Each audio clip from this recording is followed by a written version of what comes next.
პირველად საქართველოში წიგნის საერთაშორისო დღისადმი მიძღვნილი მასშტაბური ღონისძიება, ბუკინისტური წიგნის ფესტივალი გაიმართა. ღონისძიებას ეროვნულმა ბიბლიოთეკამ უმასპინძლა. ორდღიანი ფესტივალი 22 აპრილს გაიხსნა. ღონისძიებას საქართველოს ეროვნული ბიბლიოთეკის გენერალურმა დირექტორმა კონსტანტინე გამსახურდიამ გახსნა. მან ფესტივალის მნიშვნელობაზე ისაუბრა.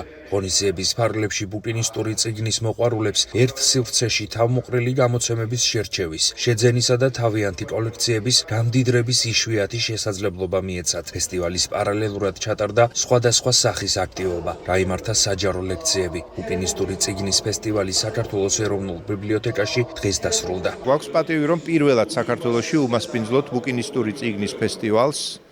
აქ მონაწილეობას იღებს 18 ბუკინისტი. აქ წარმოდგენილია არა მხოლოდ ძველი წიგნები, რომლებიც თავისთავად ისტორიის უთხვარი მაცნენი არიან და უთხვარი, ასე ვთქვათ, მოწმენი არიან ისტორიისა.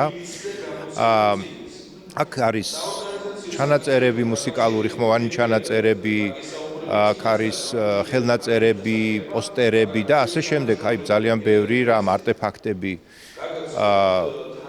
ეს ზოგადად ხელს შეუწყობს, რა თქმა უნდა, წიგნიერებას, ჩვენი მეხსიერების კულტურას, მის განვითარებას.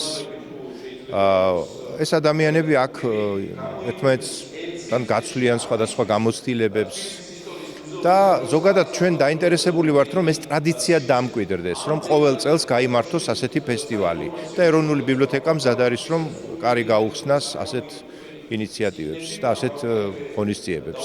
55 წელია ამ საქმეს ვემსახურები.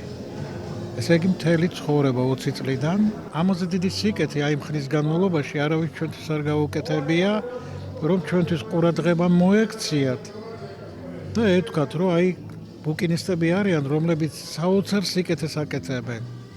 ეს სიკეთე იმაში გამოიხატება, რომ წიგნი, რომელიც ხალხს აღარ სჭირდება, ისე უბრუნდება იმ ახალგაზრდობას და საოცარი პატივისცემით არიან ჩვენთან გამსჭვალული, რომ თაობები ავღზარდეთ, სანამ წიგნის მაღაზიები ფეხზე დადგებოდნენ და გამომცემლობები ფეხზე დადგებოდნენ, ყველა ჩვენთან იძენდა წიგნებს.